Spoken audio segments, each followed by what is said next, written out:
ҷаҳонгир расулов хонандаи муассисаи таълимии рақами 1 ноҳияи Масчо мебошад ва имрӯз дилбастагӣ ба санъати миллӣ ӯро ба мактаби бачагонии санъати ноҳия овард. ман 3 сол аст ки дар мактаби бачагонаи санъат мехонам. устоди ман Зокиров Сабурҷон мебошанд. ман мехоҳам ба мисли дигар санъатгорони бузург дар саҳнаҳои калон баромад кунам.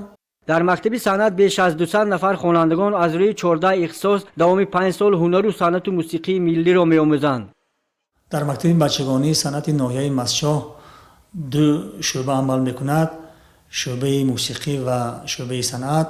дар шӯъбаи мусиқӣ 9 ихтисос, дар шӯъбаи санъат бошад 5 ихтисос амал мекунад. мо имсол тасмим гирифтем ки як гурӯҳи нав дар шӯъбаи санъат кандакорӣ ташкил намоем ва 8 нафар хонандагон ба ин маҳфил ҷалб карда шуда ҳастанд.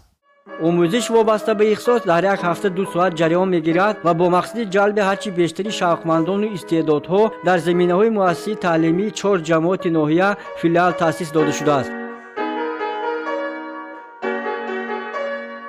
асбобҳои мусиқӣ ва мавод аз ҷониби бахши фарҳанг таъмин карда мешавад ва барои таъмир устои маҳаллӣ ҷалб карда шудааст. имрӯзҳо аҳли мактаби бачагонии санъат ба консерти ҳисоботӣ ки дар рӯзи ҳифзи ҳуқуқи кӯдак гузаронда мешавад омодагӣ мебинанд. баъди хатм дастпарваронаш соҳиби шаҳодатнома мешаванд ва имрӯзҳо аксар ба ҳайси донишҷӯю омӯзгорони донишкадаи давлатии санъат ба номи Мирзо Турсузода ва консерваторияи миллӣ таҳсилу фаъолият доранд.